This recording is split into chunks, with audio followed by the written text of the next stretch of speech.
I like how that sounds like somebody's about to rap, but like it never happens. It's like they had the rights because that was a sample from an Eminem song. Right. Let's Get Down to Business, I think is the name of the song. Which they used for one of the trailers. They did, yes. And it doesn't fit this movie in any way. It's not even close tonally. I mean, how many superhero movies does Eminem tonally fit? Like, did it fit Venom? You know, honestly, I think my brain has trauma response, deleted a lot of Venom. So I'm going to say yes. Gotcha. They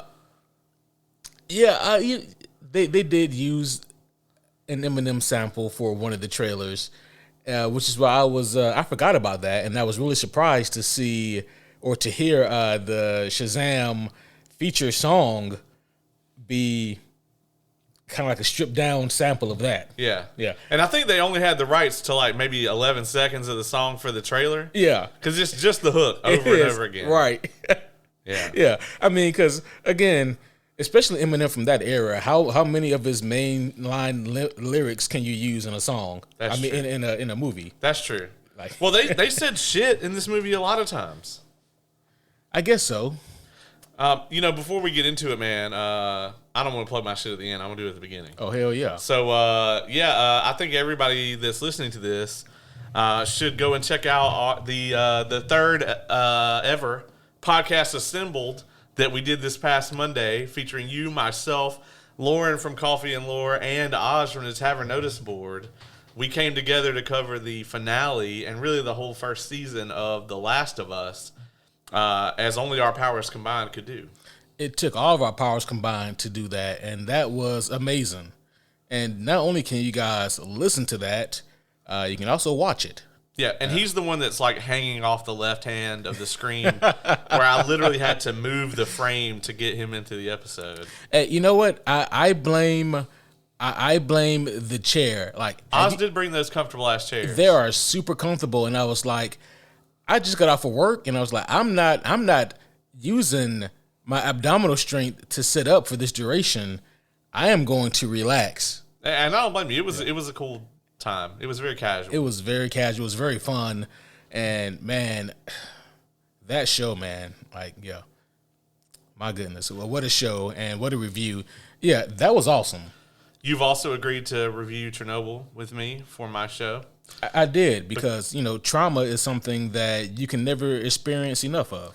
Yeah, and what I could experience enough of is episodes of season 6 of my show. Yeah. Which is growing to be astronomical at this point. Yeah, your season 6 is extremely girthy.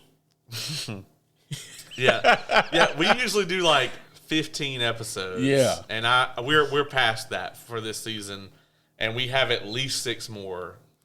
Well, because this is year 3 of an Evolve Review, correct? That's correct. Yeah. No, this is 4. Is it 4? Yeah, well, you started 2020, right? No, you're right. We did start in the pandemic. Gotcha. So this is so this is the 4th year, right? Because 20 21 and 22. Right. Yep, you are. Yeah, 4 and then years. This is the 4th year, yeah. Shit. I know. Yeah. That's insane. It is. Like, it does not feel like it was that long ago. It really doesn't. Yeah. But we only covered we started off just doing Dark Side of the Ring, and that was it, and then it just kind of expanded to where it's at now. Yeah, it was a natural kind of growth into what it is now, which is this really cool amalgamation of all types of stuff and like in the cultural zeitgeist. Yeah, that's the goal, man. For our cold open this past week, we got into Little Mistborn. Yes. Which I had been waiting. I'm actually shocked that it took that long for me to pull one of those books down. Yeah, I thought maybe they were too precious, and I was like, I get that.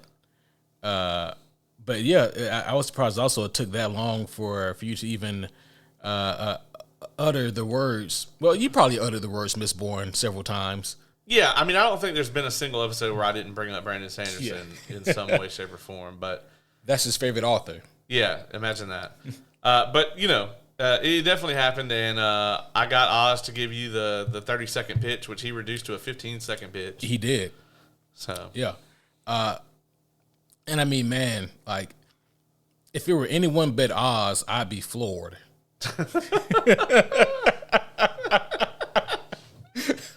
Thankfully, you and Lauren were there also to big up his review. So I was like, okay, maybe Oz is on to something. Yeah, I mean, for Oz, I got Oz to read a book. Yeah. So I mean, that's impressive as hell. yeah, I mean, he's listening to it, but still. Yeah. Yeah. Yeah, like, I don't know if I could get Oz to read a book, and mine all have pictures. Right. And this book only has the pictures that you looked at in the beginning. That's it. Right. Yeah. But we are going to read something of his that has a lot of pictures soon. I was just about to mention as soon as that. it happens. As soon as they get you have the only copy in the universe. Yeah, I have the only copy of White Sand in the entire known universe. Yeah. Keep that shit under lock and key somewhere. Right. Yeah. Actually, I do. If you notice, you don't see it out here yet. I don't see it out here. Yeah. Yeah, and there's a reason for that. Yeah, it may be the only copy. Yeah, it may be the only copy. As far as we know. For those of you who don't know, this is so is this graphic novel, is it written by Brandon Sanderson, or is it a work adapted into graphic novel format by Brandon Sanderson? So it is an original story by Brandon. This is technically the second iteration of it. The omnibus has been completely revised. It was an early work of his, which was part of the Cosmere, which is his shared universe. Mm-hmm. That's like a bunch of different series on different worlds. And so it was released as a comic series in 3 volumes. And they like changed artists through, between volumes, and like everything didn't really mesh really well together. So the omnibus is like a complete rewrite of the whole thing in one story. And a lot of the art is redone. And you've seen the panels. I mean, some of them are some of the best looking panels I've ever seen. So yeah, all of the artwork is amazing, and not just the drawings, but also like the colorist as well. They do a phenomenal job, and so I was very impressed. And again, like Dynamite, like they're obviously no strangers to comic book productions, but there was a little bit of a snafu here and there it took to get the book. Yeah, they've gone through a lot of production woes with it, but I think the final product does speak for itself. It does, at least for what I've seen, and it's a backstory of what I imagine is going to be a very important character in the overall universe of things. I mean, they already are, but I think they're going to do more important things in the future. So, I'm really excited to dig into it because it's not a story that I've read. I do have a very shitty black and white, like on regular ass paper version of the original stuff, and I just won't even look at it. So here's a question for you, and I had to think about this one because I had a feeling that you may have a hard time answering this just because the nature of the question. Okay. What is Brandon Sanderson's worst work to you? Well, so a lot of people actually say it's White Sand. Really? Yeah, ironically enough. So they've read it already and just say that they don't. Now, I don't know if those people read the originals or this one. Gotcha. But a lot of people say that it's White Sand. A lot of people say that it is Elantris, which was his first published work. I read it last year, and while I did not think it was like incredible, and it also was like a punch in the face to me because at the time I had just finished reading Rhythm of War, which was the latest thing he had come out with. Right. So this was like his most evolved as an author work, like 1,300 pages of just masterful nonsense. And then I went back in time and immediately went into reading his first published work. So, I mean, it was a huge difference, Right. A lot of the naming conventions in that are hard to keep up with. Like, a lot of things are named the same. And so it's just like, you got, like, they'll talk about a place and you got to, like, flip back to the map at the beginning. Like, where the fuck is this place at? Yeah. Like, things like that it's like you just wouldn't think about as like a brand new author that's just trying to get published.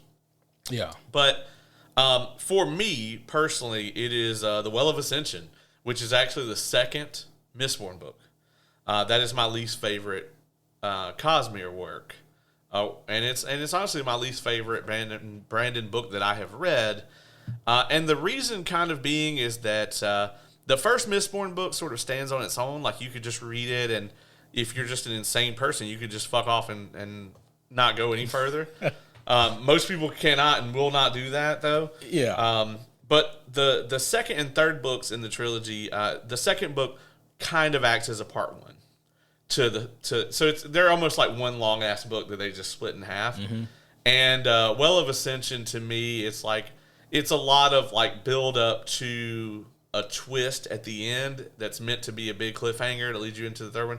And like the twist and the cliffhanger both work, but the entire book to me is in service of those. You see what I mean? Okay. And so it's almost just like I could have.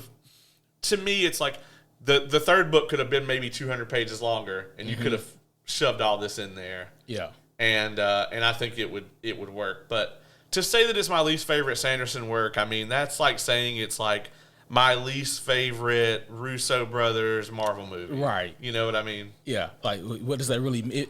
In the grand scheme of things, it means it's still something worth checking out. Right. Most definitely. Yeah, and I mean, and here's the thing is like, you know, I say it's all in service of the twist and the cliffhanger. When you read the Well of Ascension, you will pick up Hero of Ages immediately and start it. As a matter of fact, Lauren is despite being a book reviewer, is pretty new to the Cosmere, and she read Mistborn last year. And she read the second one, and she was like, yeah, I got a couple of library books that I'm going to check out before I read the third one. And, like, about 2 hours later, I get a message that's like, well, it's fuck off o'clock for these library books. And I am going to start reading Hero of Ages, like, tonight. So it's the only, if you noticed on my shelves, I only have 2 leather-bound Mistborn books up there, and that's the one that's not up there, is I haven't wanted to spend $100 on it. Gotcha. And I mean, those are beautiful books. They're incredible. And it'll be the last one I get, but I have to have them all. I mean, I've already spent an astronomical amount of money. Yeah. So I know the feeling. Yeah. Yeah.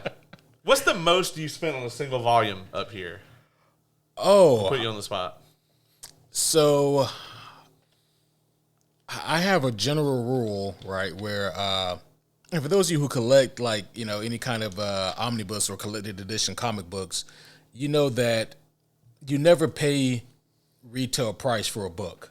You know, so like if the book has a price tag of $150, you go to certain websites, and there's plenty of them out there, and you can get it for, it used to be 45% off, now it's more like 38%, you know? See, I'm at a disadvantage here because the only place to get those leather bounds is directly from Dragonsteel. Yeah, they got the market. Yeah, his publisher doesn't even have them. That's only crazy. It's only him. Like, they self-publish those. Yeah. Wow. Yeah, and that's so they don't have to cut 30% and make them $150, $160. Yeah, you know? and I mean, and that works out. Yeah, that definitely works out better. Yeah. Can I guess what the most expensive thing in here? Yeah. Go ahead. I'm gonna give you 3. You tell me if I'm close. All right. So I'm gonna. So the first guess, I'm gonna guess the Big Damn Sin City. That's my first guess. That's a good guess always. Because it's a big ass book. I'm gonna guess. Let's see. Let me make sure I can see everything. Yeah. There's a lot in here, folks. I'm gonna go with that Infinite Crisis omnibus. And then I'm gonna say, this is a tough one. I'm gonna go out on a limb and go with that Infinity Gauntlet omnibus. Those are phenomenal guesses. They are all actually incorrect. You would have been very close with the Infinity Gauntlet omnibus, except I got it when it was reprinted. I see. Yeah.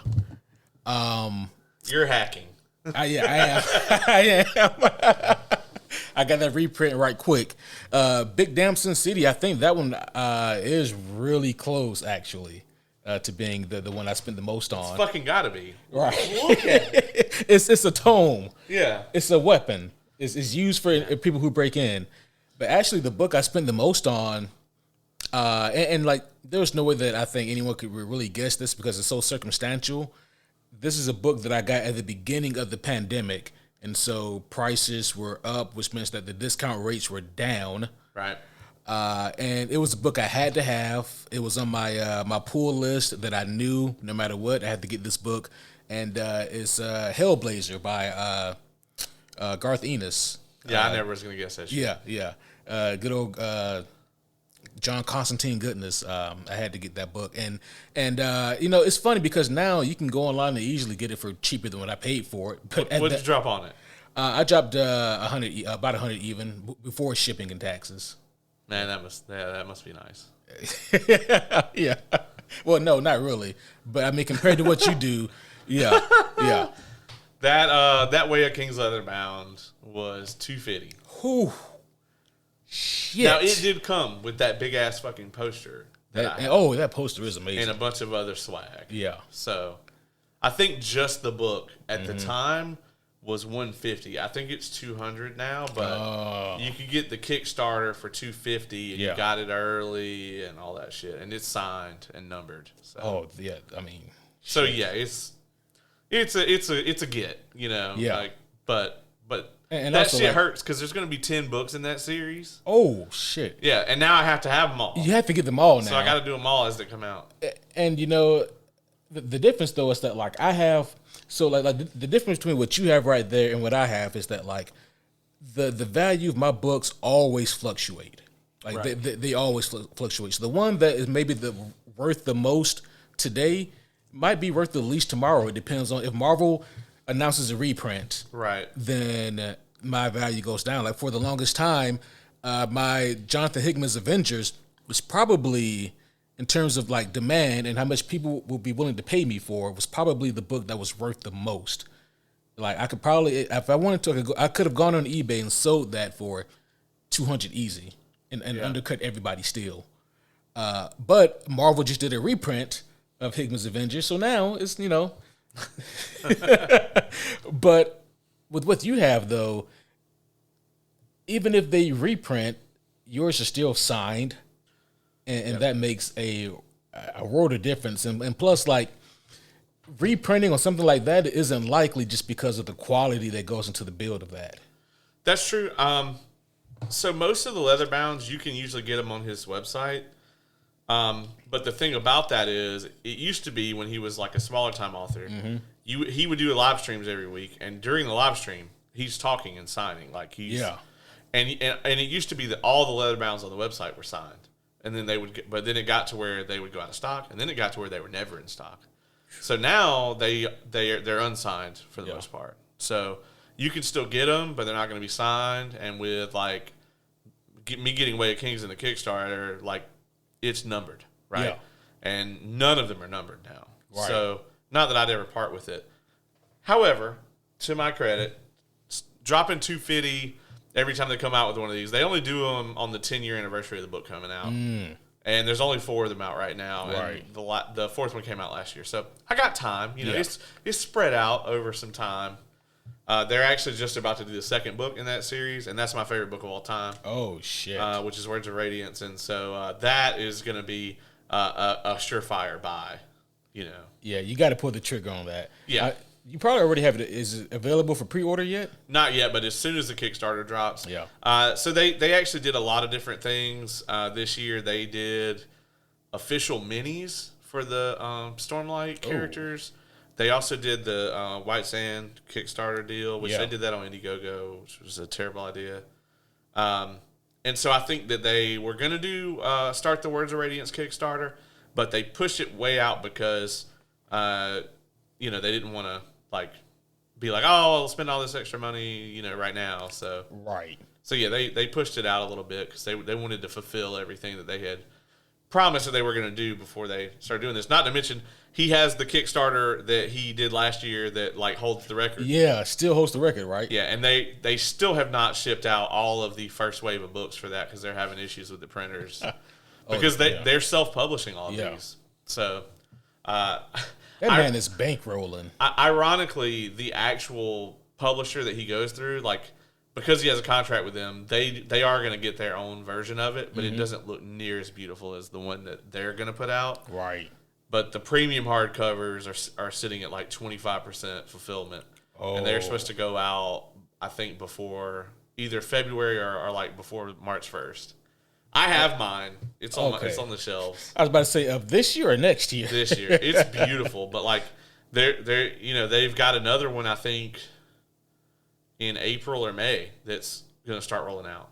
So yeah, they've really got to stay on top of the shipping. I think I think that this whole thing was like an experiment for him to start being his own publisher. Yeah, and I think they're realizing like all of the kind of like different things you can run into. Right. So, all the different, yeah.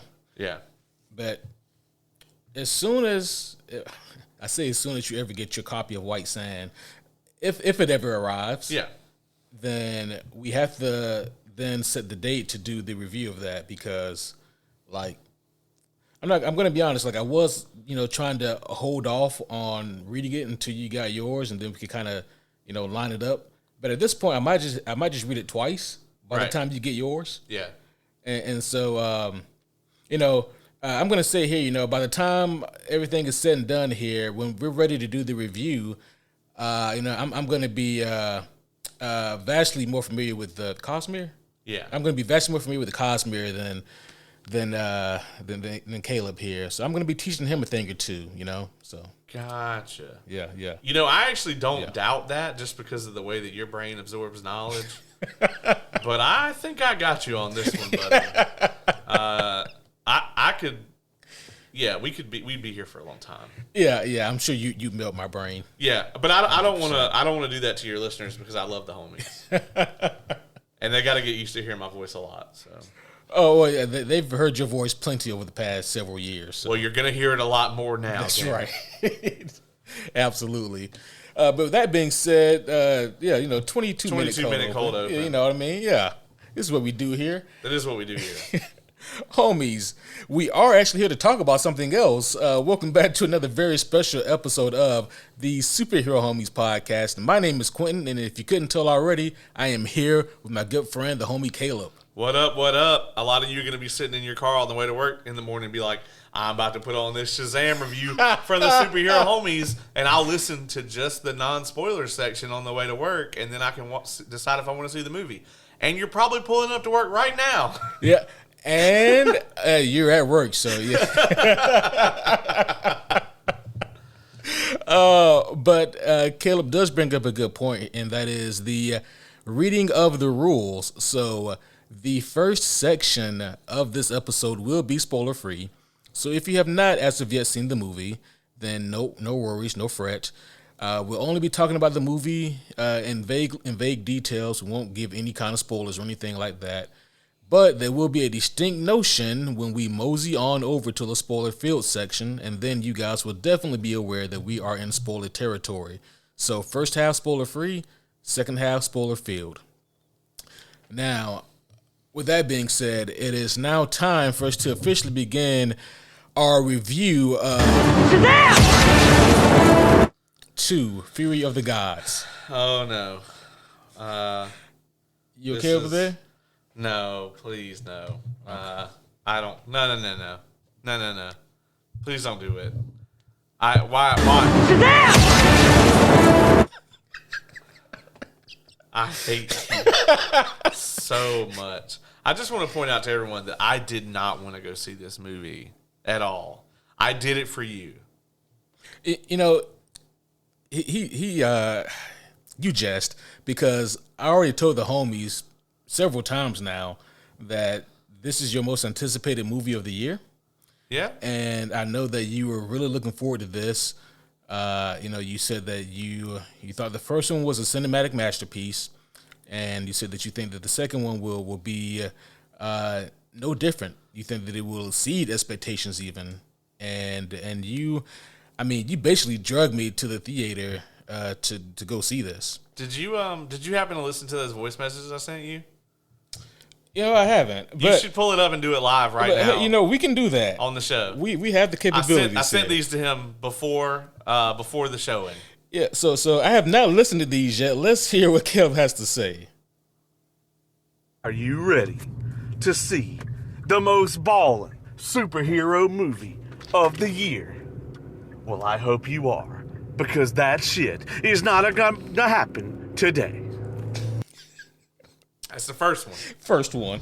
Are you ready to see the best movie to come out in March? Well, I hope you are, because that shit is not gonna happen today. That's two. Are you ready to see the second best superhero movie to ever come out on March 16th? Well, I hope you're ready, because that shit ain't gonna happen today either. That's three. God damn it. Are you ready to see the best Shazam movie? Nope, cut. That's not gonna work, cut. So he is lying. We don't know if that was really you. That was definitely me. God damn it. I was prepared for this shit. He was. You were expertly prepared for this. Damn it. I should have vetted those before we started the podcast. But I would like to also point out that I did almost inadvertently pull a tremendous prank on Caleb, whereas like I basically did force him to watch this movie and do this review with me. But while he's at the theater, it's like the movie time started technically at 6:30. I was running late and I hadn't told him anything. And then eventually he calls and asks if I'm at the theater, and it would have been the perfect opportunity to go, "Are you really going to go see that movie?" I would have snuck into the Scream showing. I'd have just found a seat no one was in. Okay. But with all that being said, we can finally get into this. So, last week I did a Shazam 2 preview. I'm sorry, I did a Shazam 2 preview. Are you okay? You look, you just stubbed your toe. I'm okay. and there were several things that happened during that Shazam 2 preview. And one of them was like, while I was doing the preview live on the air, right? I said, I really need a Shazam button. And I said, homies, I promise you that by the time we do the review, I'm going to have a Shazam button.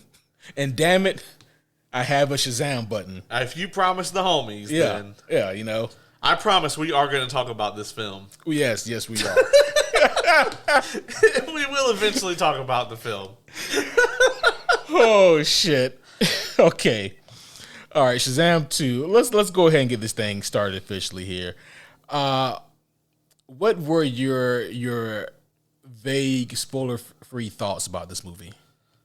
I thought that it was kind of an amalgamation of a bunch of different tropes that we don't like, done worse than we have seen them previously, for the most part. I did think it was visually pretty spectacular. Other than maybe one or two little things, I thought that the visuals were like ridiculously good for this movie. Like you would actually think that this movie would have kind of shoddy CG or whatever, but apparently like whatever issues Marvel's running into, like DC ain't having that problem. I wonder if they have like in-house VFX. That would be nice, because there were a couple scenes where it's like the CG looked damn near real. Yeah. Now some of it, Yeah. especially in like the third act, got a little wonky because there was so much of it. Yeah.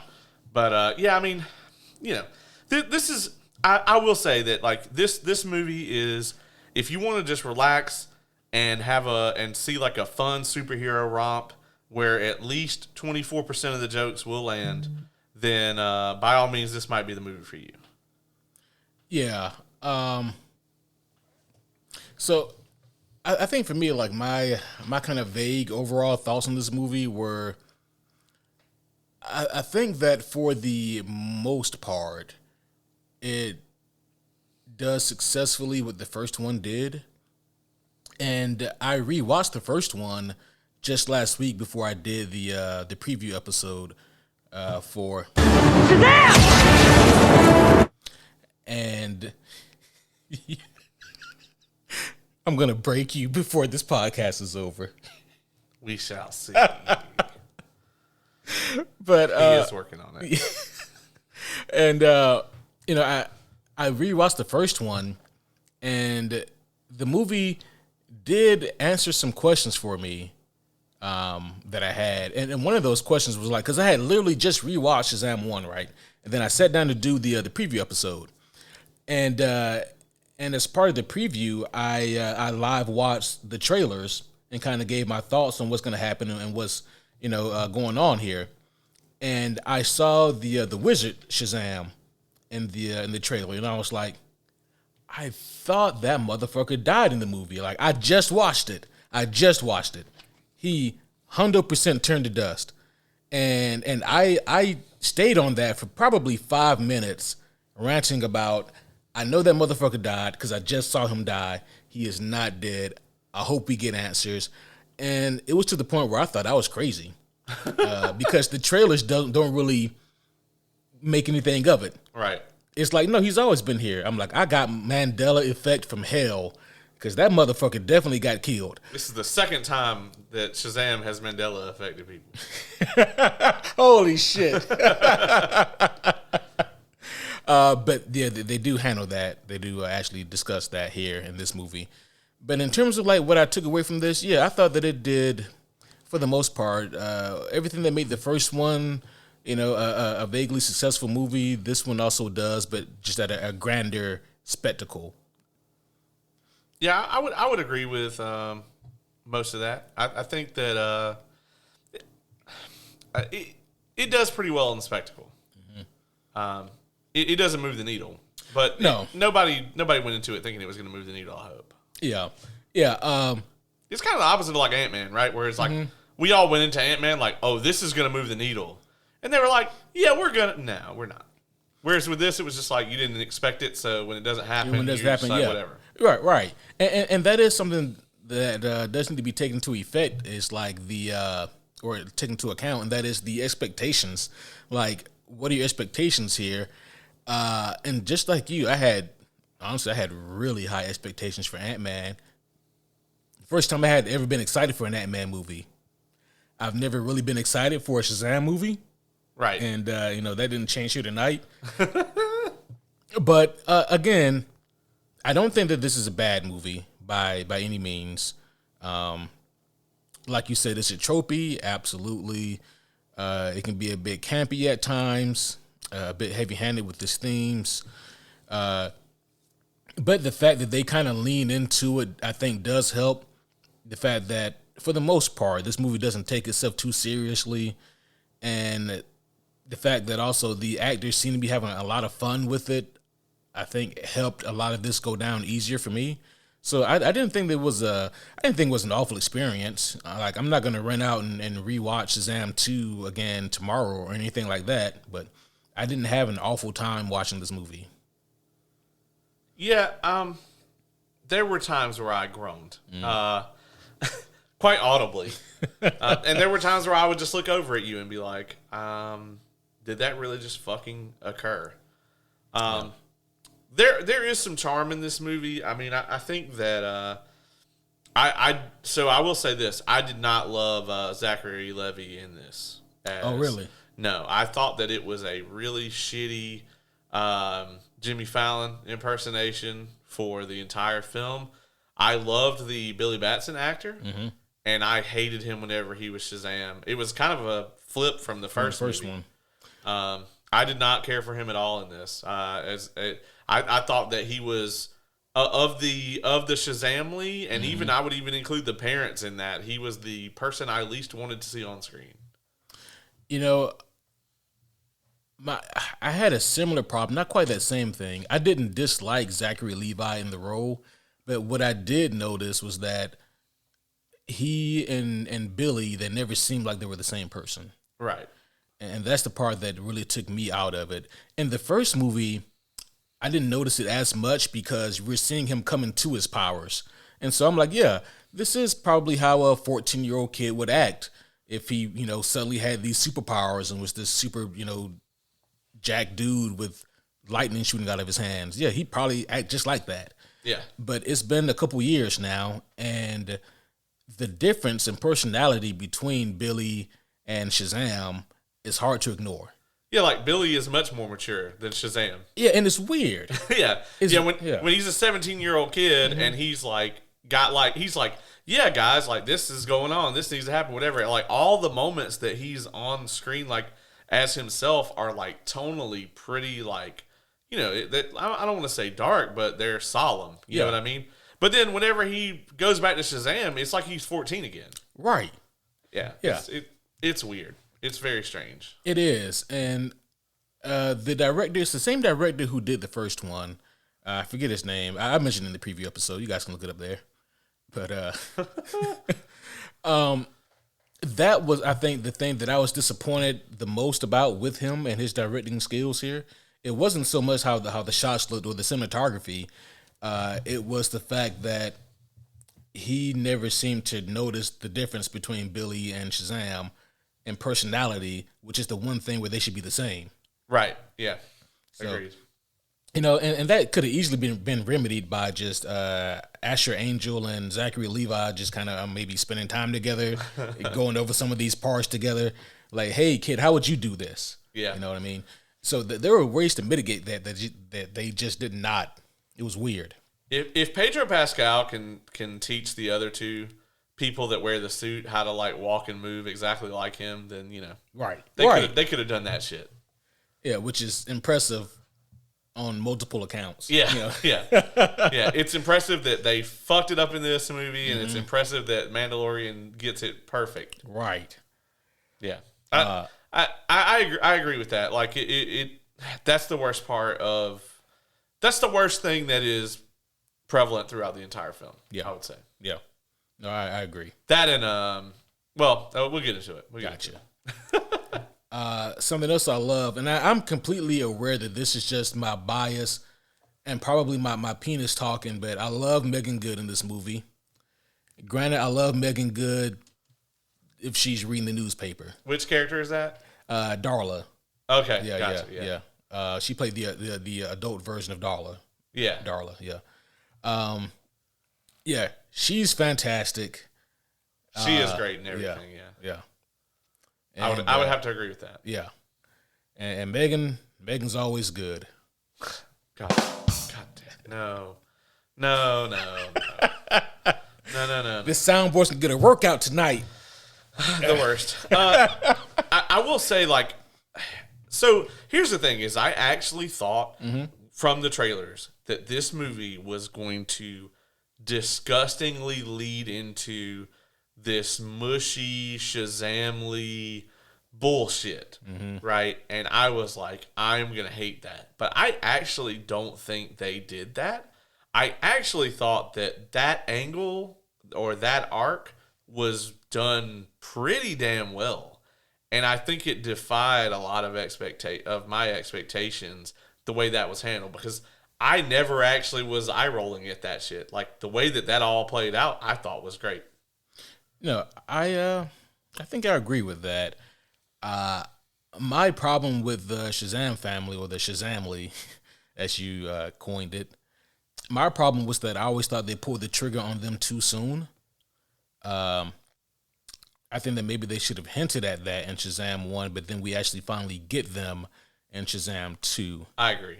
Yeah. But the way they made it work well. They did. And, I'm not mad at what we got with them here. So it was a kind of a breath of fresh air to see the Shazam family do things, because in the first movie, we just get them late in the third act for the big climactic fight scene.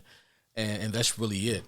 But it's good to see that they got all the same actors besides Mary Marvel. They actually got the actress who plays Mary to play the superhero counterpart, which makes sense. Yeah. But besides her, they got the same actors to reprise the roles who cameoed at the end of Shazam 1. And I thought that, they all did good for what they were given. But I also noticed from watching Shazam 1 that the same family members who were given prominent screen time are the same ones given prominent screen time here. I think they did a little better in this one. They spread did. It out some, but yeah, it was still Pedro and the other kid, the gamer kid. I forget Freddie? Eugene. I forget his name. I think it is Eugene. Yeah, those two still felt kind of sidelined. They did. Yeah, I felt like the other characters got more steady screen time. Freddie is the kid with the crutch. Yeah, Freddie and Mary. I thought Freddie got about the same screen time he did in the first one, maybe a little more here. I thought Mary got a lot more screen time than she got in the first one. Yeah, she did. Darla in the first movie surprisingly had quite a bit of screen time, for being like a 7-year-old kid or whatever. She doesn't have a lot in this, but Yeah. what she does have, like those minutes, really matter. Mm-hmm. So she does a good job with what she's got. Yeah. What you think about our villains here? Helen Mirren did an incredible job, but she always does. Right. She's incredible. Some of the dialogue that she had to say in this, I was just like, most actors this would have sounded like the cheesiest shit. It's kind of like Benedict Cumberbatch, some of the shit that he had to say as Doctor Strange, where you're just like, how the fuck is he pulling this off and not sound like a fucking lunatic? I always go back to Ewan McGregor. Yeah.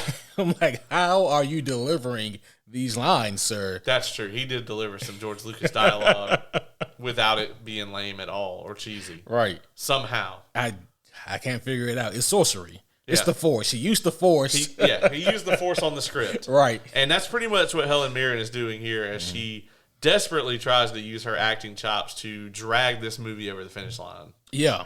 I mean, she really does, because I was like, wow, she could really just phone this in, get her paycheck, and go the fuck home. Yeah.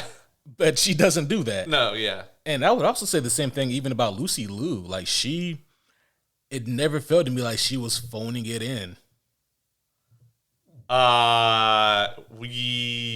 are not gonna agree on that. Oh, shit. I thought she was dog shit terrible. Really? Yeah.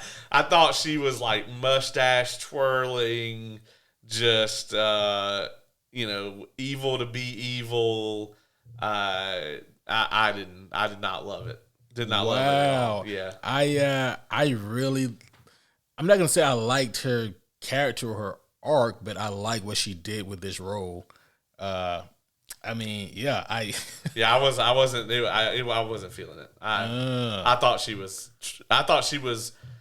other than the Shazam that is somehow more immature than Billy Batson. Mm-hmm. I thought she was the worst part of the movie character wise. Really Yeah. interesting. Did not love it.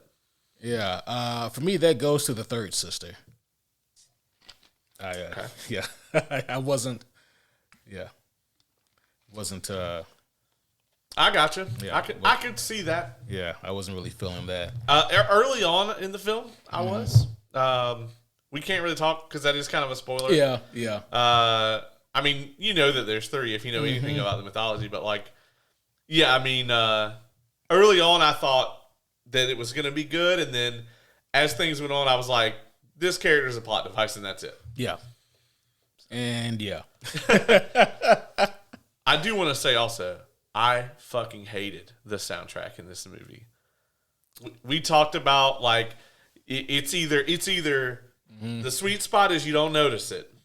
The fucking the you rolled a natural 20 is like you do notice it and you love it. Right. And then there's everything else, which is bad fucking news. And I thought that this was Zack Snyder Watchmen level, way too on the nose with some of the music. And I don't mind the soundtrack in that movie. Yeah. It's just, it gets panned for how on the nose a lot of the soundtrack is.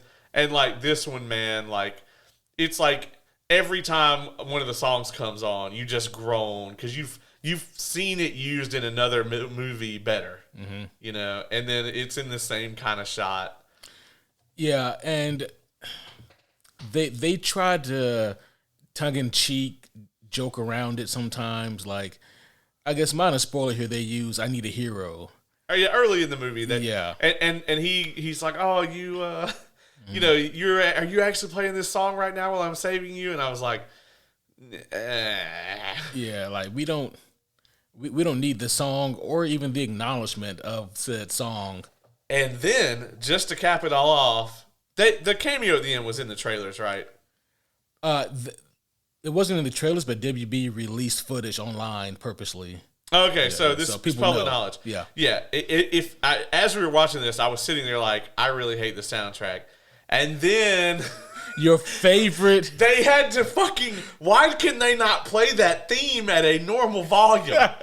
We're sitting because this character does not operate at normal volumes. As soon as her fucking shoe comes on the screen, they just fucking. Junkie XL is in a booth somewhere remotely, like via satellite, and they're like, "All right, this is your part." And then he just fucking has a giant fucking nuclear reactor sized dial that he just fucking throws up to like 200 decibels, and that theme just comes fucking just lurking into the theater at like supersonic speed, as if like the Flash brought the fucking notes himself. Right. Man, if I had thought about it, I would not have only installed a Shazam button, but I also would have installed a Wonder Woman theme song button. I absolutely would have done that had I thought about it. I'm going to do that next time. I'm going to sneak it in, and when you least expect it. This motherfucker, like, as soon as they turned that music on, I just looked over and looked at him. He just knew I was over there cringing.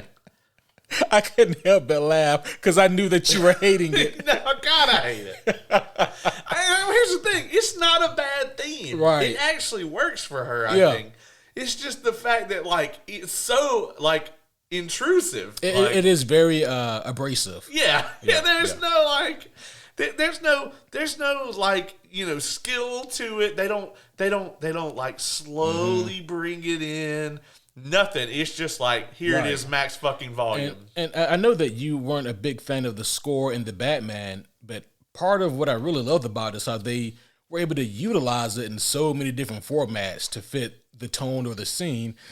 And I'm like, they could have done that with Wonder Woman's theme in a variety of ways, but they never do. It's always, you know. I mean, it's masterful because the Batman really is only one fucking song. Mm-hmm. And they just use it differently constantly for 3 hours. One song. Masterful. Mm-hmm. I got to give them that. If they ever do that with Wonder Woman, I'm walking out of that fucking theater. Because they won't be able to do that. They'll just have it cranked all the way up. Yeah, I'm definitely getting that Wonder Woman button installed now. It's never been as bad as it is in BVS, though.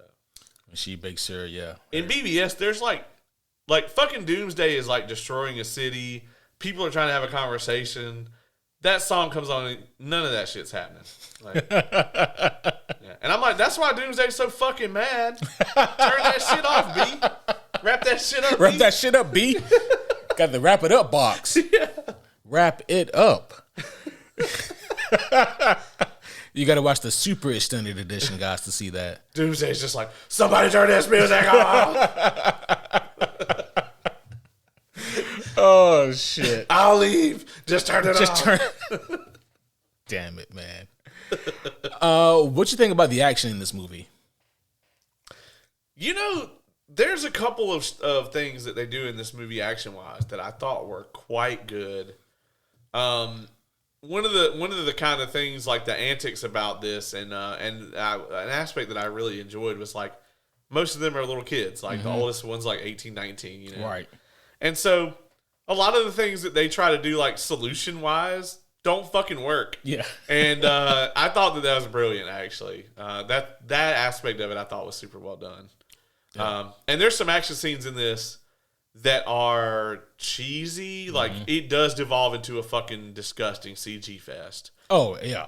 But some of the action scenes I thought were quite good. There was actually one that I won't spoil here that we were talking about in the theater. I actually leaned over and I was like, that was pretty fucking good. Yeah. It was just a great use of the power set that we never saw in the first one. Right. It was a great use of the power set and also a great understanding of these characters and their capabilities. Like not just what are they physically capable of, but like mentally, where are they, and like what would they do? Let me add too that I actually thought the suits in this one all looked good. I hated the suit in the first movie. Yeah, I think most people did. Like it was blatantly padded to an obnoxious degree. Right.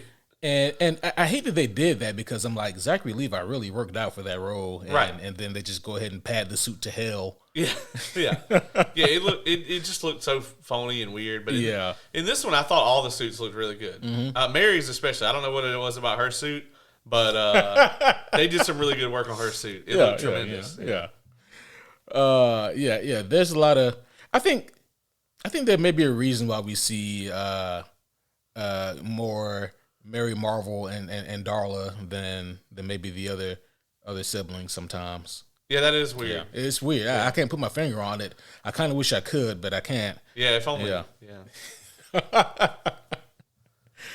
Yeah. So we talked about this the musical score. How'd you feel that this movie did tonally with the jokes all over and the fucking place? I thought way less of the humor landed in this movie than in the first one. And minor spoiler here, but like there's a fucking Khaleesi joke in the movie. It felt dated. It was so bad. I mean, like when I see there's been 2 comedy specials released in the last month that are about the Will Smith slap. And even though one of them was completely justified, the other one, it was just like, this feels kind of dated. You know what I mean? And that was a year ago. Yeah. No one has said the word Khaleesi in a fucking HBO show in like 6 years. It's been a long time. Yeah. Like, it's not part of the cultural zeitgeist anymore. Like, I wouldn't be surprised if this was like a WB exec. Right. People like, hey, remind people we also own Game of Thrones. Let's. I don't know. It didn't fit. Well, I mean, he could have been like Rhaenyra or whatever. Like fucking House of the Dragon was like one of the most watched shows of all time, like on HBO. You know what I'm saying? Yeah. Make a fucking House of the Dragon joke. There's more people riding dragons in that fucking show than there is. That's true. In Game of Thrones, like what the fuck? Like, why did you make a Khaleesi reference? And even if that was filmed in ADR beforehand, I'm like, you could have easily just ADR'd over that. Yeah, it wasn't like it was an up close still shot of Zachary Levi doing this fucking monologue.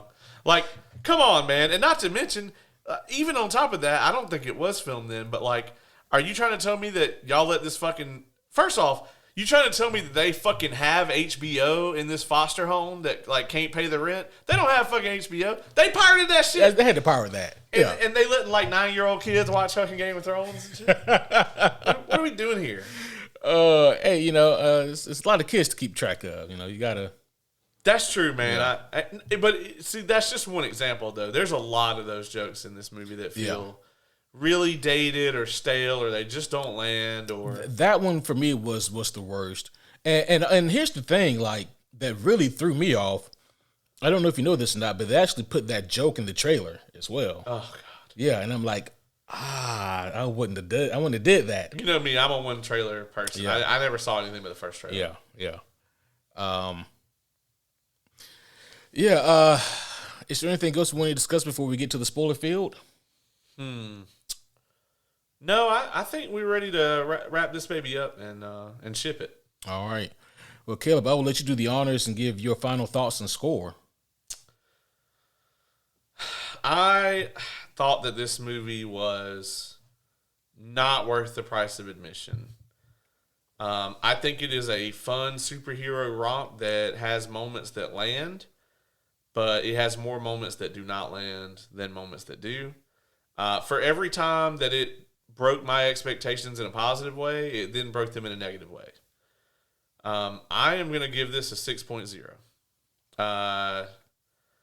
I can't in good faith or honesty give it anything more than that, especially since the character that has the most screen time is the most cringeworthy by far. The third act devolves into CG nonsense that we have seen a billion times at this point. And while they do their best to kind of liven it up, like, if I see another fucking Sky Portal or another CG army to keep the non-main characters busy during the third act, I'm just gonna vomit whatever I ate from the concession stand into my cup. So I'm giving this a 6.0. Gotta step it up, B. Yeah, there were some things that I thoroughly enjoyed about this movie. I also thought that a lot of the more personal action set pieces worked really well. And and there is that one fight scene in particular that we spoke about earlier, that we alluded to earlier, that I thought was really well done. I like the lead antagonist a lot. I like the fact that more of the family does get more screen time here. And the things that I don't like about this movie, though, like there is some tonal whiplash, and there's decisions that are made at the end of the movie where you're wondering, are we really doing this? Or like, what's happening here? And you're not really trying to figure it out from a storytelling standpoint, but from a tonal point of view. Like, is this really the way that this movie needs to go? Right. I thought that most of the CG, like you, worked really well. There were some moments though where it was a little obvious that, okay, that's clearly Lucy Liu standing in front of a green screen. But there were also some really cool shots that put me in the mind of like Doctor Strange 1 or Inception, like some really kind of cool shots like that I thought those visual effects looked pretty damn good. But yeah, I think that with the jokes, the ones that don't land for me are noticeable and they sting. But the ones that did land, they surprised me. Zachary Levi as Shazam. I don't dislike him because I think that for the most part he's doing the same thing that he did in Shazam 1. It's just that Billy Batson has grown up and he has not, and it's noticeable and weird. But with all that being said, I actually enjoyed it a tad bit more than I thought I would. I had to give this one a 6.7. Yeah, so I gave it a 6, and I also enjoyed it more than I thought I would. Yeah. But yeah. So those kind of are spoiler-free thoughts. Now, before we mosey on to the spoiler-filled section here, so a little bit of a self-plug here, and also fun notes. Recently, Oz and I, on the Patreon page, we discussed some of our favorite moments and or stories in video games. I saw that episode pop up in my feed this morning. I can't wait to listen to it. Yeah, that was a lot of fun. We actually recorded that a few days before we did the podcast Assembled. Yeah. Right. And that was actually the catalyst for that episode because, Last of Us really proved that you can make solid video game adaptations if you have good material to work with. And, Last of Us has a great story through and through. But I wanted to pick your mind. What are some of your favorite video game moments or stories? So let me interject here just a second before I answer your question. Because I mentioned just a minute ago about me being like a one trailer person. I try to stick to that rule pretty heavily. Yeah. Except with this Mario movie, the first time I saw the trailer for it and realized it was Chris Pratt, I was like, fuck this movie. But then every time I see a new trailer for it, I want to see it way more. Right. I think that shit's going to be amazing, personally. But anyway, I'm not a big Mario gamer. Like, obviously, I had an NES as a kid and played Super Mario Brothers, 1, 2, 3, World, all that. Like, so yeah, I guess in like my early childhood, I have a lot of memories of that. Best video game story to me, Xenogears, easy. It's not it's no question here. This is a PS1 classic. They just At some point, it was on the PSN. I don't know if it is now as like the classics or whatever. But you definitely can get an emulator for it on PC or whatever. I don't know that there's anywhere to like officially buy it right now. If there is, then I don't encourage you to pirate it. But if there's not anywhere for you to give them their money, then by all means pirate that shit. I'm surprised we never got like a. Maybe it's best we didn't get a remake, but I'm surprised we never got a remake of that. I could see them putting out a remaster where they maybe clean it up a little bit, kind of like they did with Final Fantasy 8 and 9. Yeah. A full FF7 remake is kind of the stuff of nightmares for me. Because if they did any of the changes that they did with Final with Fantasy? the FF7 remake, I would leap off of a fucking building. Was that a Square game? It was a SquareSoft game, not Square Enix. Square Enix, SquareSoft. And it has a bunch of like really big like it is totally super fucking dark. Like it has a lot of parallels with the Catholic Church where they are seriously like getting into like a lot of the real world issues with the Catholic Church. Shit. It's like a direct 1-to-1 kind of parody.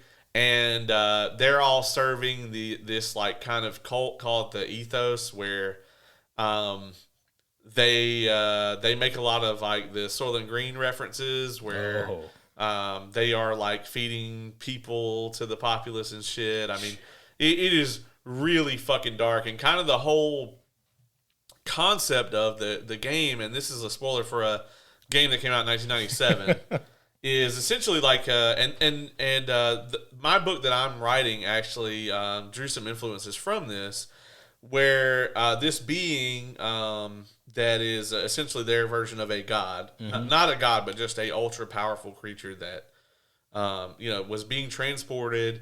It basically took the ship over they were transporting it on and crashed it on this planet, and in order to kind of like heal itself, it basically kind of spawned out like humanity. Oh shit. And so like there's like it's got its DNA in like every human. And so essentially what will happen is like the whole world will repopulate. Will like start from just one they start out with just one human, which is Miang. And she basically like was like the mother for the entire human race. And so like the humans like populated till the world was like full of people. And then at some point, like once there was enough humans on the world, then this creature was going to basically absorb all of them and heal itself. Oh, shit. Yeah. Yeah. And so like that's kind of the plot of the game. That's what they're trying to make happen.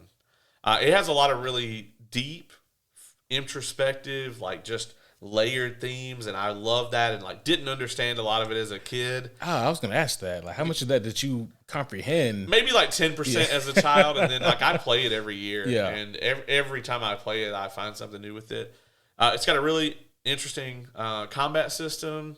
The thing about this game, they did not have the time and resources to finish the second disc, so like there's about maybe a 10-hour section of the second disc where like the characters are just sitting in a chair kind of expositing, and then you kind of play like key moments, but it's not like, oh, you get in your big ass airship and fly here and do this. Like you do get that kind of airship get at the end where you can go around and do side quests and stuff, and there is like a battle arena system in the game that could be its own fucking game, that's really in depth. Yeah. Like pretty much every enemy you fight in the whole game, like when you kill them, you like unlock them for that battle arena. Oh shit, that's pretty cool. It's one of the best games ever, for sure. That game had a ton of impact on me and like what I consider to be a good story and like what I'm really into.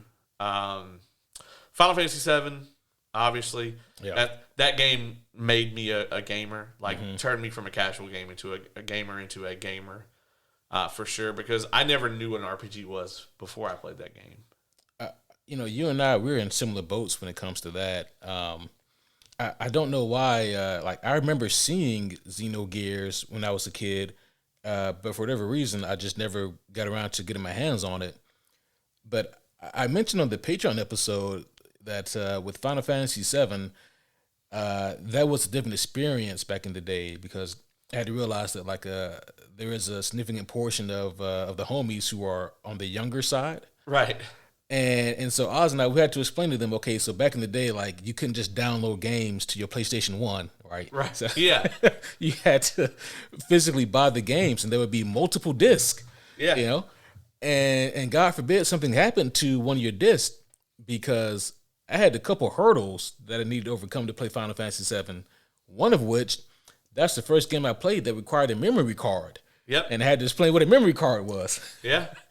And because before that, I mean, it was like you'd play like, you know, I played like fucking like fishing games and football games, Crash Bandicoot, Mortal Kombat, shit. You were just fucking around, yeah. You had to like buy a memory card, right? And I can remember, so Final Fantasy VII, when I first started playing that game, this interesting thing, I didn't have one. Me either. So when I got home from school every day, I would rush to my PlayStation as fast as possible. I was going to be like, I would get my homework done but I didn't do that, right? I did the homework in first period. So I would rush to get home. I would pop Final Fantasy VII in, and I would rush through it as fast as I could, and I would get as far as I could possibly get. And then I would fucking get wrecked or whatever, and I'd be like, fuck, and then I'd have to start over the next day. And I did that for months. The furthest I ever got in an afternoon is I got to the end of Midgar, where you do the motorcycle thing and you get to the end of the ramp and you fight that boss.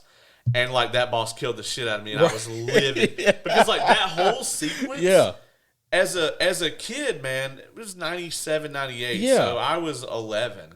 That whole sequence was just like, you never in a million years thought that shit was going to happen. Right. Where it's like, what the fuck? Like, my whole crew's like on a motorcycle shit. We're going to leave the city? There's something outside. There's something outside? Yeah. I mean, it was just, if you play Remake, there is nothing outside, so you don't fucking know. You had to wait 4 years for that shit. Yeah. And they're never going to finish that shit, by the way. You should just, if you play in a Remake and you're like, I'm just going to play the Remake, fuck that.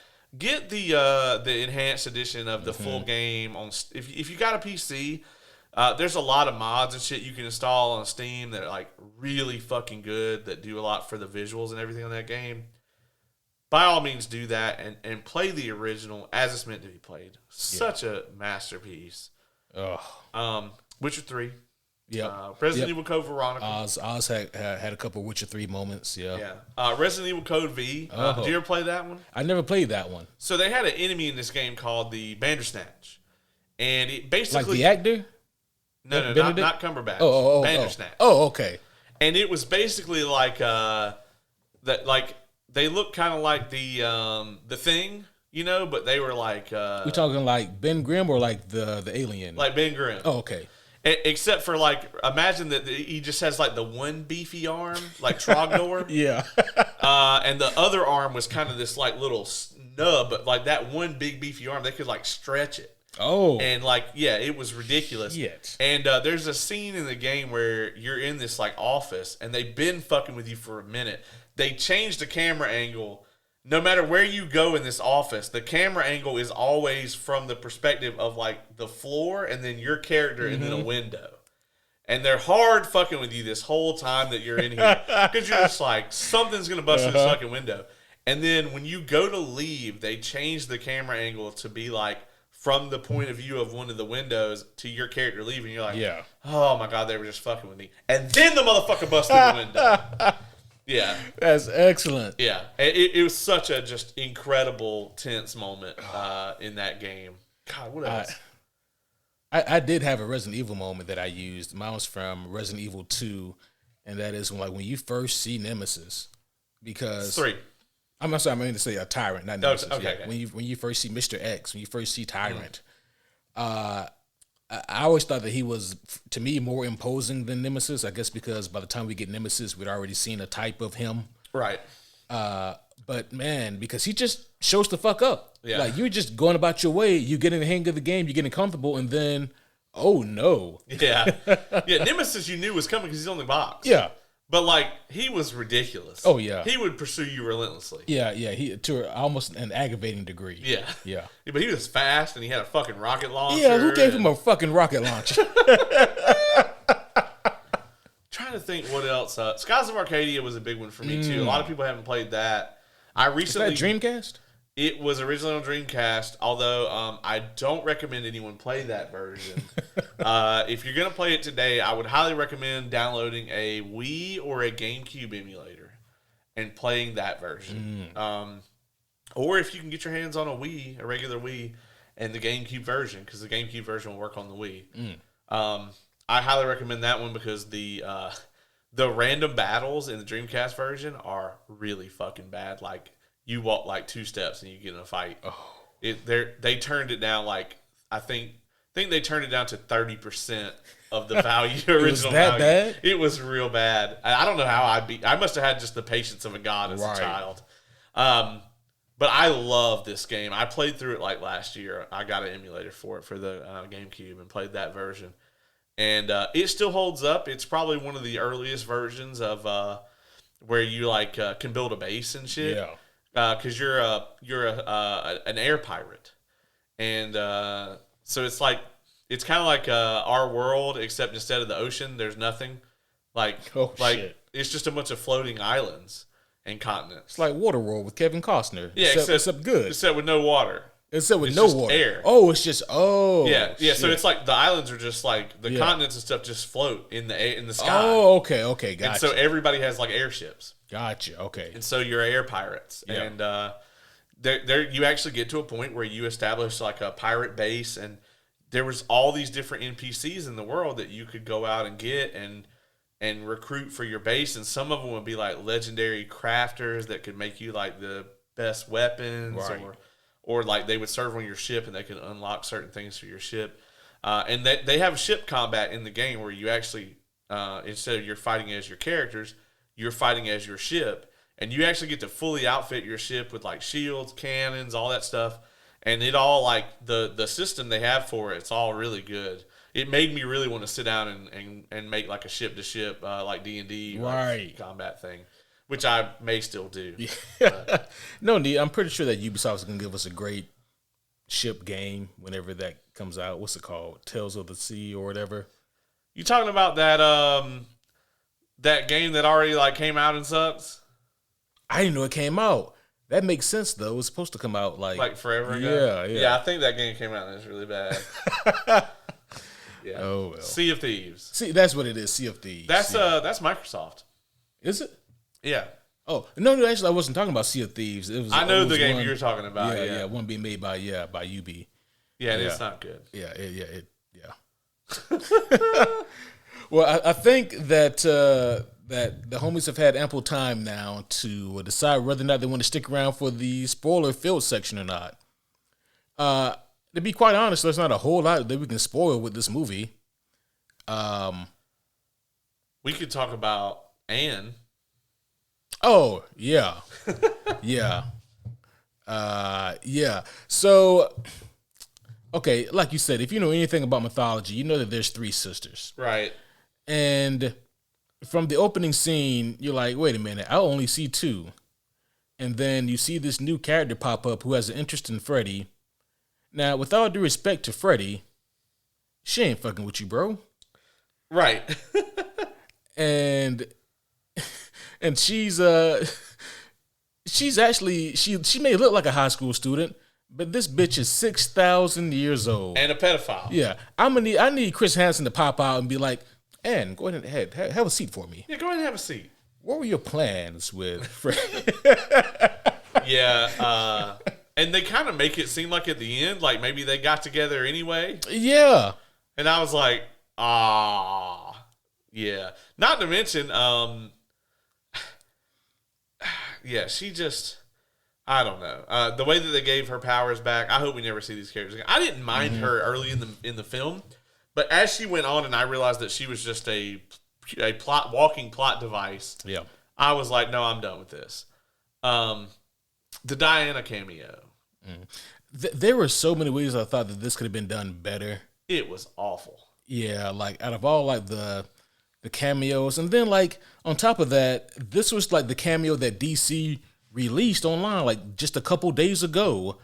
DC dropped this online, and I assume they did it in hopes that people would be like, "Oh shit, Wonder Woman." But like you mentioned, man, it was a very poor cameo. First off, I'm very certain that Gal Gadot was never on screen with any of these characters. No, Like, never on set, rather, with Yeah. any of these characters. no. The way it's shot, you can tell. You can tell, yeah.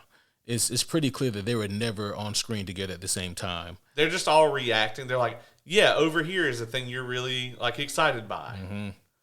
It was poorly done. And the way it happens, it's like, oh, man, all the gods are gone. Not all of them. I need the Wonder Woman button. Damn it. Oh, yeah, no. I'm so yeah, that's nowhere near loud enough. That's right. Every time I press the button, I gotta like crank this shit all the way up. I thought all the way up. No, I thought that shit was terrible. Like, you know what would have been a good cameo is if in the beginning, see, and I actually thought they were going to do this, and I'm like, no, I'm way more fucking clever than whoever wrote this shit. In the beginning, when he's like dreaming or whatever, when he's on the date with her, and it keeps not showing her face, Yeah. I was like, it would be fucking incredible as if like she turns and then it's just really her. Yeah. And you're like, oh fuck! Like I thought that would have been a way better use of her. Yeah. You know. But instead, they squandered that, and then they came up with this ridiculous Deus Ex Machina fucking nonsense. Just oh my god, I hated it to the core. Yeah, it was. I didn't actually hate that scene, but I do wish they would have given us Gal Gadot there versus at the end. Yeah, I mean, I knew that she was a lot of things. I didn't know she was also like a level 20 cleric. Apparently. Yeah. Apparently. And listen, guys, there's a lot of things where like I can kind of stretch believability in terms of what a superhero can do.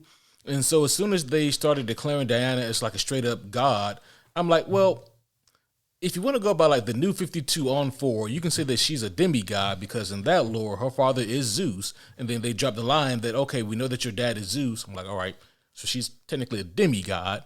You know, she's not full on. Right. But then, yeah, she takes the staff and she stabs it into the ground. And then, yeah, fucking spring of life. Yeah. And I'm like, what? It didn't, I don't know, man. It didn't really add up. It didn't make sense. And was he being buried at Themyscira? Where were they? Because like when they show this place early on in the movie, you almost get the feeling that this is in the other realm. Mm-hmm. But like they show it here, it's like above the clouds or whatever. I think maybe, and this is just me, this is just where my brain went. It feels like it might be that place where she lights where she sees the torch being lit in Justice League. Oh, okay. You know, where she finds all the stuff to exposit on the walls and shit. I think this is where that is. Right. Yeah. Or where it's meant to be. Yeah. And maybe that is the case, but yeah, even still, the fact that she just kind of shows up at coincidentally the same time that everybody is there, I don't know, man. It just felt tacked on and unnecessary. Like I think I would have preferred the tropey Billy wake up and then after a few staggering moments Billy coughs and then he's back. I would have preferred that over the he's dead and let's get Wonder Woman to raise him.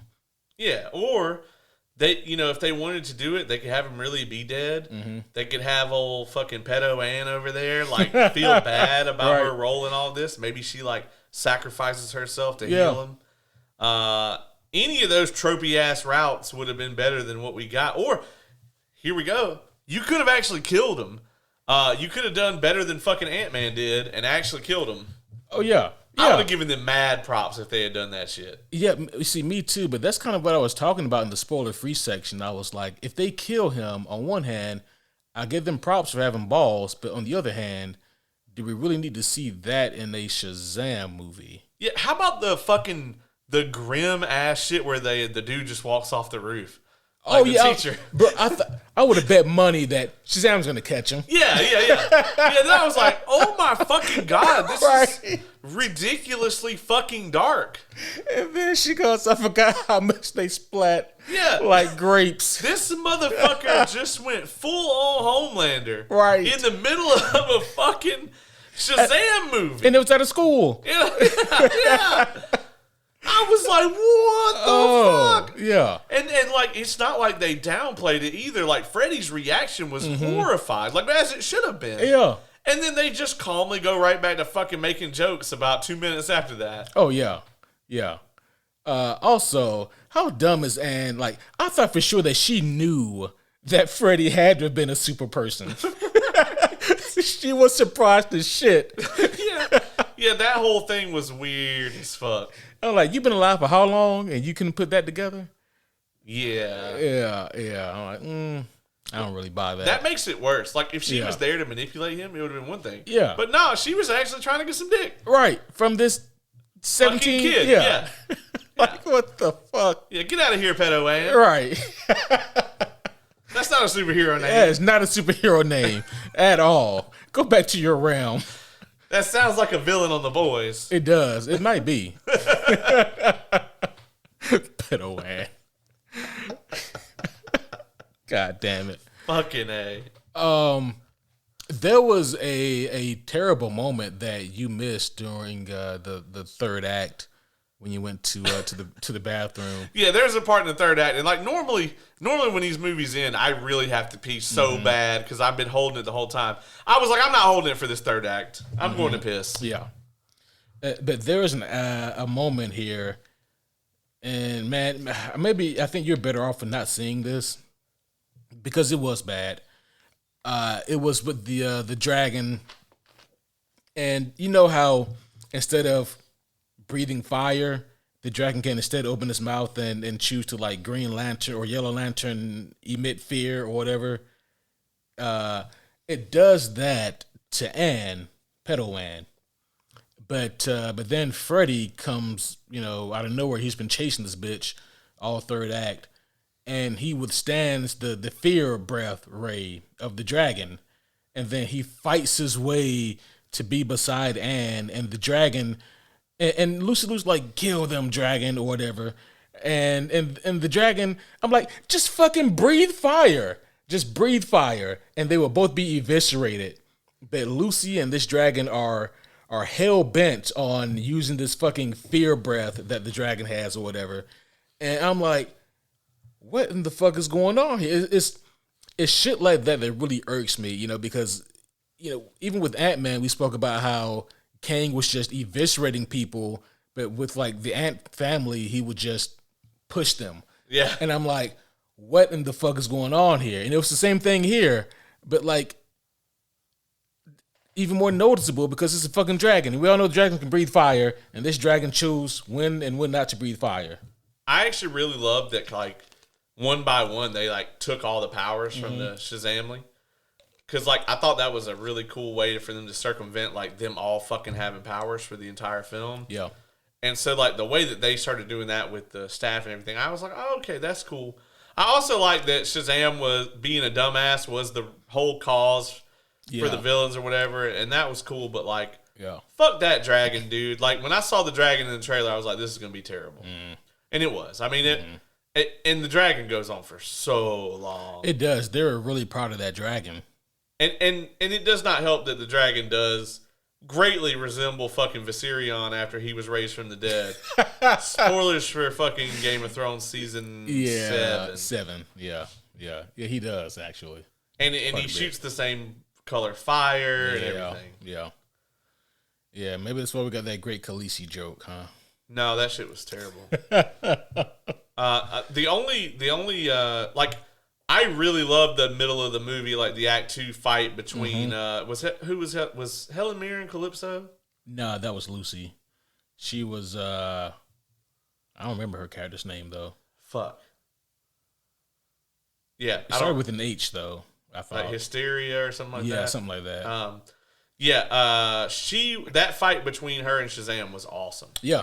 That was a really cool fight. Yeah, especially the way he like defeats her or whatever at the end, and then she pulls the Loki trope from Avengers 1, but worse, as happens in this movie a million times, and gets the apple or whatever. Yeah.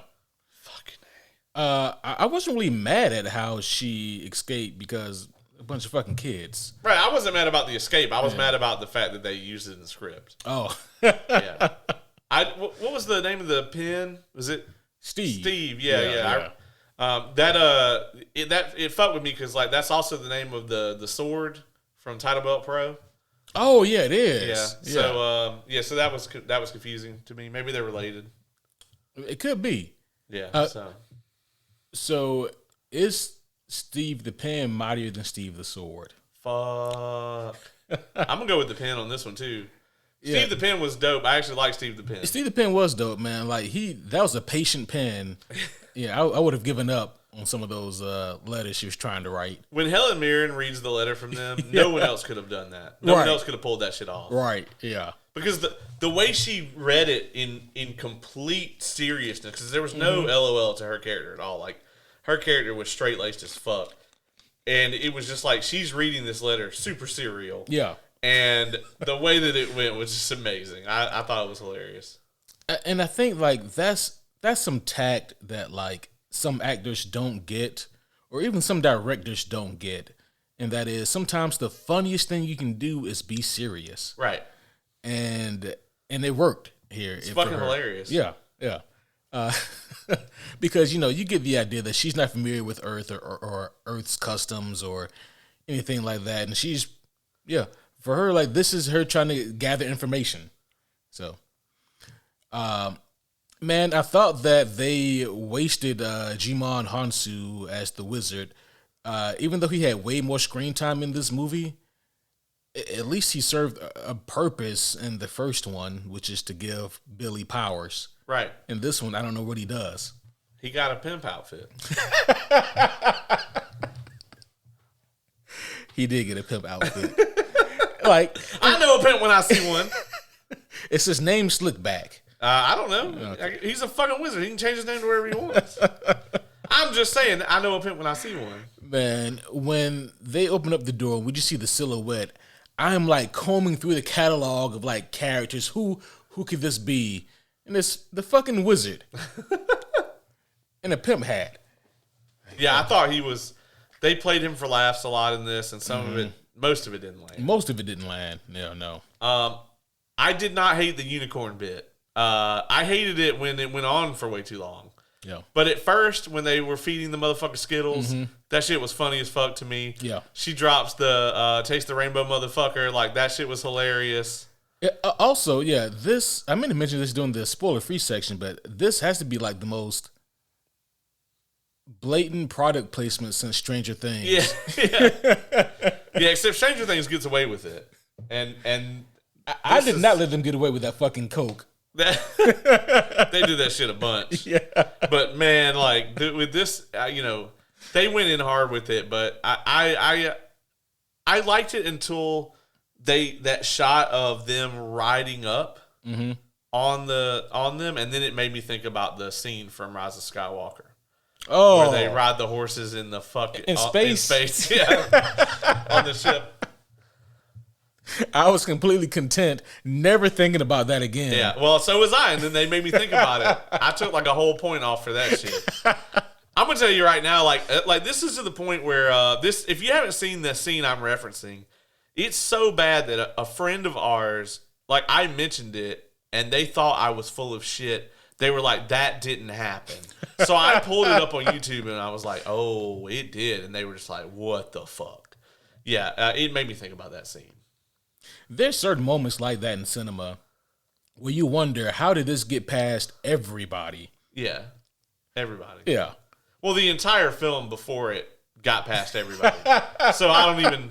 Right. There's no checks and balances in place over there at this point. That's true. So... you want to talk about the after credits? Yeah. Oh, I guess before we get there was just one thing. I liked a part of the last fight scene between Shazam and Dragon Lucy. And it was really just, I don't even know if it's something that I liked about it. I think it was just what it reminded me of. The color shading of it with the lightning in the background. It looked so similar to like Frank Miller's Dark Knight Returns. Yeah. And I don't know, they inadvertently tugged at a part of my heartstring that they didn't know they did. But I'm like, I really like the lighting here for the scene. At least they're trying to make it feel somewhat serious for this fight. Did you you remember when he woke up from the dream and his little like lightning orb thing was like going haywire? Oh, yeah. I was like, that was the ending. Yeah, it was. It was. That was the solution to beating them, Right. Which I thought was cool. Yeah. But yeah, and there's actually a couple of times where they're... Oh, yeah, because the wizard was trying to tell him what to do, and then he woke up. And, Yeah. Oh. Yeah. And there was a couple times when the suit was like burnt and they were shooting it from certain angles where it was almost like a Black Adam type thing. And but instead of that being a positive, I'm sitting there going, you know who you guys could have called right now? Fucking Black Adam. He could have solved this shit in like 5 minutes. Oh, yeah, he wouldn't have fucked around with that dragon. Yeah, he would have just beat the ever-loving Right. shit out of all of them. Yeah. This is a fucking dragon gonna do to me. Yeah. I also really hated when they had him do the fucking Kamehameha of lightning. And it looked terrible. It was one of the worst effect shots in the whole film. Yeah. Also, all those fucking monsters that they summoned, get the fuck out of here. Like you said, I'm tired of that. Like, we don't please. We don't need to see this like ever again. That's a trope that I stopped liking maybe 5 years ago. I think the first time I decided I never wanted to see it was the first Suicide Squad, the original movie. Oh yeah, when they put the like putties or whatever in there. Mm-hmm. That's what they were. They were putties.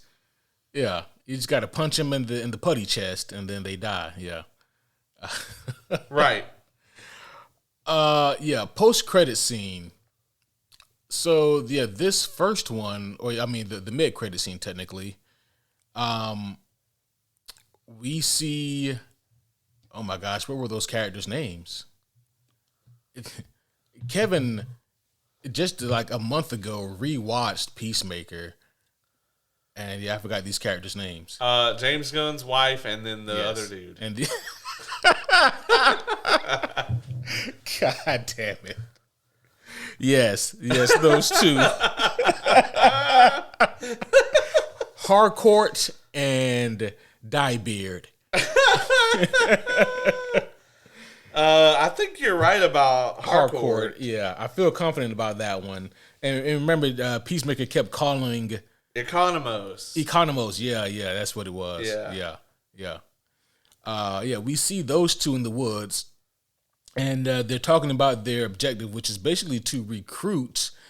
I almost said Peacemaker. Shazam to the Justice Society. To the Justice Society. I thought this after credit scene was really well done. You could tell James Gunn did this. Yeah. And because it was unlike any of the rest of the movie. It was shot better. It was played better. Are you excited to maybe see Shazam in that role if that's the only way he can survive the Flashpoint?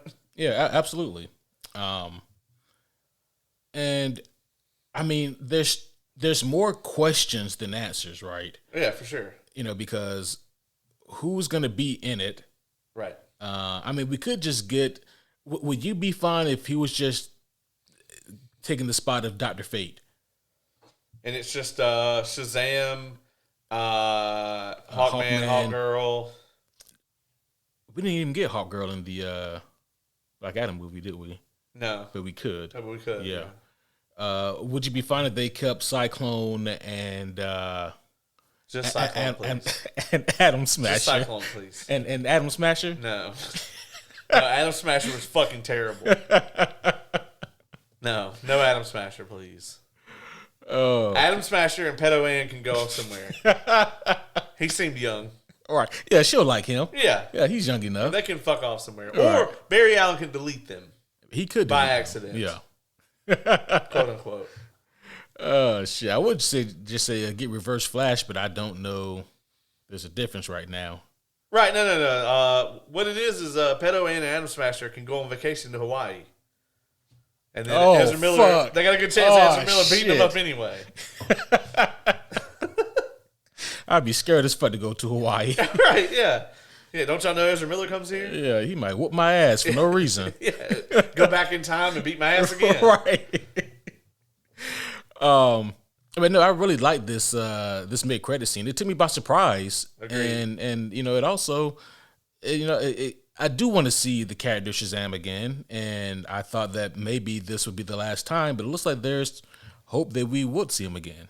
Do you think with James Gunn being in charge that we're going to see a lot more of the Peacemaker characters? 1000%. Yeah. Yeah. As long as it makes sense, I'm cool with it. Yeah. I don't want them showing up in fucking Superman Legacy and shit. Right. Yeah. Yeah. That wouldn't really make any sense. No. All right. Okay. The only way that would make sense, because Amanda Waller is very connected. Right. And along with like maybe Lex Luthor, she would be able to maybe determine that, okay, we know that 25 years ago there was a spacecraft that landed in Smallville, Kansas. Go check that out, see what you can find. But just because Amanda Waller can do that doesn't mean that we need to see her doing it, you know. Ooh. What if she's in charge of that facility in the Flashpoint universe? Oh shit. That would be so cool. That would be cool. That's a cameo they totally could do. Oh yeah. Because, you know, James Gunn and others have said that, like, they still have so many more things to reveal that they're not going to show us. Yeah. From that movie. And I mean, Justice Society could be, I mean, well, at least like not from that movie, but you know, Justice Society could definitely be one of the things that they could pull the curtain from that they haven't dropped yet. Yeah. But yeah, that is there a comic canon for her being kind of behind the scenes with them? The Society? Yeah. Not that I'm aware of, no. Okay, so this is I don't mind it. Yeah. But yeah, it's interesting. Yeah. But I do like that, you know, that we're going this route with the Society. And the biggest hurdle to overcome is going to be most people in the Justice Society are not as well known as the Justice League. So selling them to your casual audience and also making there a need for both groups, you know. I mean, if they're going to do as good of a job as they did with fucking Hawkman. Yeah. Because holy fuck, he stole that movie. He did. Him and Dr. Fate. Yeah, both. him and Dr. Fate, yeah. They were great. Yeah, so hopefully that's what we get to see. Can you see Hawkman and Shazam? Like, no, Hawkman would be so pissed. Somebody get this fucking kid off of me. He's gonna be. I'm surrounded by children. Yeah, yeah. That's exactly what he would say. And then the end credit scene. I don't know what to take from this because it's literally just a follow up from the post credit scene at the end of the first Shazam movie. I think it's just them being hilarious. I think so. They got Mark Strong to do this fucking cameo. Yes. It was funny. But yeah. like I said in the theater, like this is more funny because nothing is ever going to come of this. Right. So we see Dr. Savannah. He's still locked up in jail, the same jail with the same scribbles on the wall. And Mr. Mind comes back, and apparently it's been 2 years. He's like, I'm almost ready. My grand plan is almost ready. And he fucks off again.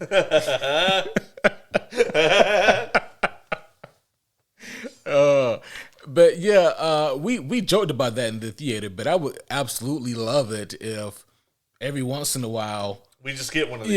Yeah. And then but the last one, like Savannah's like dead, right? And he shows back up and he's like, "All right, the plan is ready." Yeah, like oh, the human is dead.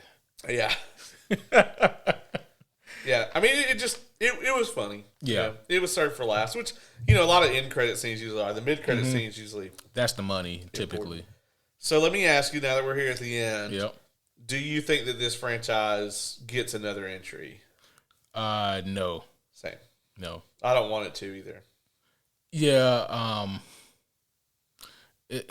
It's hard enough, I think, to do a Shazam movie. Man, I mean, the problem with child actors also is that they grow up, you know? Right. And what are you going to do with a 25-year-old Asher Angel, you know? Well, and also, too, if this was never going to lead into a fight with Black Adam, Yeah. then what was the point? What's the point? Yeah.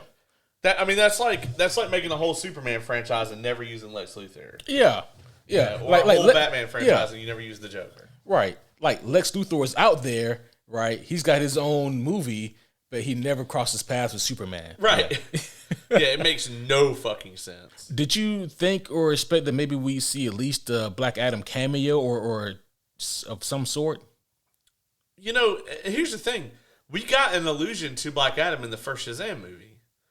But he mentions him because he says I gave my power to another or whatever, and they failed me or whatever it was. Right. And or I think he says like, and it consumed him or something like that. Yeah. In this one, no mention at all. And I'm just like, does Black Adam not hear about any of this shit? Like, right.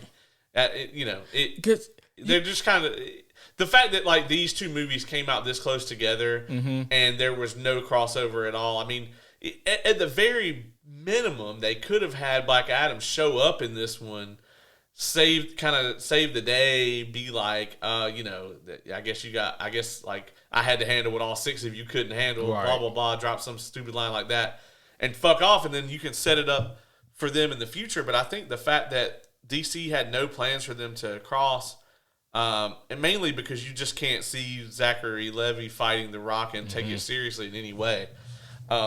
I mean, he was just getting his ass whooped by Helen Mirren. Right. So, like, I get it, but at the same time, like, you just set yourselves up for failure here. And this is the kind of thing where I'm really hoping James Gunn will avoid. Same. There's so many, like, pitfalls that both the DCEU and the MCU, especially as of late, have fallen into, where James Gunn has the advantage here where, you know, he can do the Chick-fil-A thing, right? Like, close on Sundays?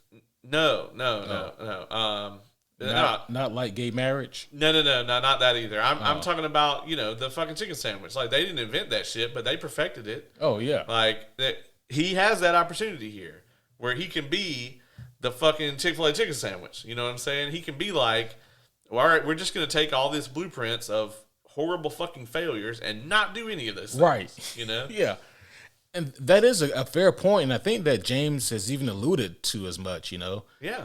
And, I mean, so there is a bit of an upside to what he has going on for himself because, yeah, he knows what works with the MCU, and he knows what doesn't work with the DCEU. Right. And so, yeah, he kind of knows what he wants to do. And, yeah, I think that that as it stands, he has opportunity to have a lot of upward momentum. But yeah, I am glad that we will most likely see Shazam in some iteration again. You know, hopefully this Justice Society thing, you know, works out well, and that they can do it in a way where it makes sense to have Justice Society and the Justice League at the same time, and that we understand that there's a difference and a necessity. Yeah, I mean, I think you could do an angle where eventually they come to blows with the Justice League because they don't realize that Waller's playing them. Yeah. You know? Yeah. And, you know, it does make sense in terms of, like, this movie verse that Waller would be, I guess, affiliated with the society because of Black Adam, you know? Right. Like, we saw that she had, like, direct ties to contact Hawkman at Xavier's mansion. And, which is weird. Yeah, it's really, really kind of bizarre, but you know, yeah. What if DC had bought Fox, like Warner Brothers, and like they had incorporated the X-Men into the DC? There's literally nothing stopping them from doing that. Their lawyers would be fighting each other to this day. Yeah. Holy shit! I cannot imagine. Because the movie rights are the movie rights. I mean, that's true. Yeah. Oh my gosh. Oh, We could have got a Batman Wolverine team up movie. I want to be so angry at that. But there's a part of me that would definitely love to watch it. Yeah, I mean, a To movie hate about watch it, Christian yeah. Bale and Hugh Jackman, like, That's true. Hey, you can go ahead and throw Alfred in there also. yeah, that could only go so bad. I mean, Right. yeah, sounds like a great movie. Go ahead and get Black Widow. Yeah, let's get Black Widow in there for at least for a little bit. Yeah. Yeah. It'd be a very prestigious movie. Yeah.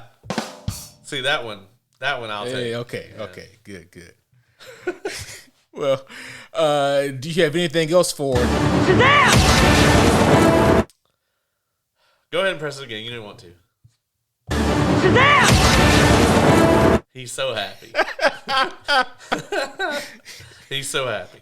I'm extremely happy. I wish with you that. could see the look on his face every time he presses it. I wish you always could see the look on Caleb's face every time I press it.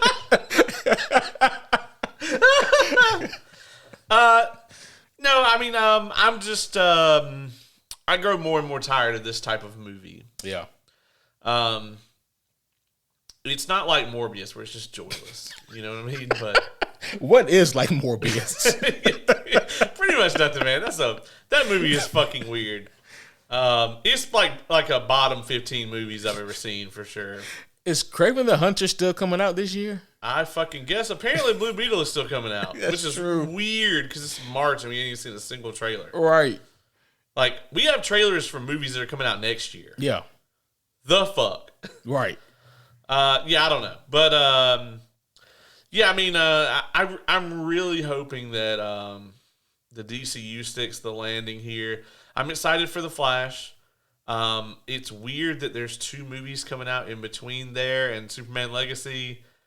Weird as fuck, but with the news of James Gunn directing that, man, I'm really excited for it because, as we said in our preview of like everything they announced, that they got to nail that, dude. Mm-hmm. They do not want to start in an uphill battle again. No. And my friend Kyle, shout out to you if you're still listening to this, Kyle. But he recently said that kind of the task they have ahead of them is that they basically have to find their Chris Evans to play this morally upright character that you still like. And who can sell that type of personality and ideology? Right. Because I think that, we said this about, Ewan McGregor and about other actors who had tough dialogue to deliver. Captain America, by his very nature, is a cheesy character. Right. And so to find an actor who can make you believe and root for him, that's the mission. You got any ideas? Oh my goodness. I just shined the spotlight right on him here. Hot seat. Man. I don't know why it's hard for me to cast Superman. Because it's hard to cast Superman. It is, yeah. Because you want somebody that can play the part, right? Like you want somebody that's built like fucking Henry Cavill. Right. But you want them to have like Hugh Jackman's personality. Right. Or like or Chris Evans' personality, or be built like Chris Evans. So you want Chris Evans. You want Chris, or Henry Cavill, or Henry Cavill. You want Henry Evans or Chris Cavill. What if they cast Chris Evans? That'd be fucking hilarious. Oh my fucking gosh! He I don't think he could pull off Supes. That's the crazy thing. I don't think he can either. Yeah, I think Chris Evans with that little fucking one single curl would be the most obnoxious fucking human being alive. Yeah, it wouldn't work. And with as much as we all hate him in fucking Knives Out, and hopefully are about to hate him in Cap 4, please God, they have to do that. But it's tough, man, to cast, because with Superman you got to have somebody that's built. And somebody that's got that personality to just be able to play that. I mean, they got to have like a Tom Holland personality and then like a fucking Henry Cavill body. Yeah, and that's going to be so hard to do.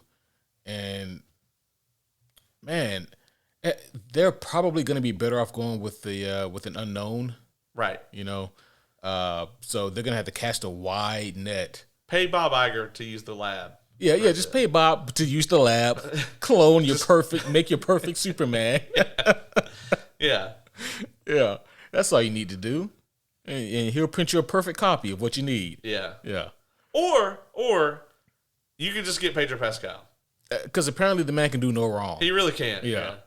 Well, get Pedro Pascal, but we're gonna need Clark to have to escort somebody across maybe the universe. Yeah, magical child. Yeah, magical child of some sorts. Yeah. Maybe something goes wrong. He finds Kara, but she's like stuck in like a cryostasis as a child, and he has to go to old Krypton remnants, to bring her back to consciousness. You see. Yeah. Yeah. He's got to like bathe her in like the ancient Kryptonian waters. Right. Yeah. Damn it, man.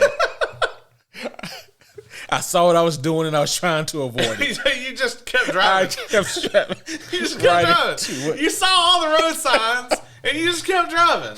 Oh, shit. He takes her to like Kandor, like it's in the little globe, and then these scientists are like, well, we can save her, and then he finds out they're not going to, so like Superman fucking kills them all. Anyway. There you go. Oh, shit. We can restore our city, Superman, but in order to do so, we're gonna have to dissect her brain. There's a rare piece of kryptonite in there. Yeah, that's not found anywhere else in the universe. You understand?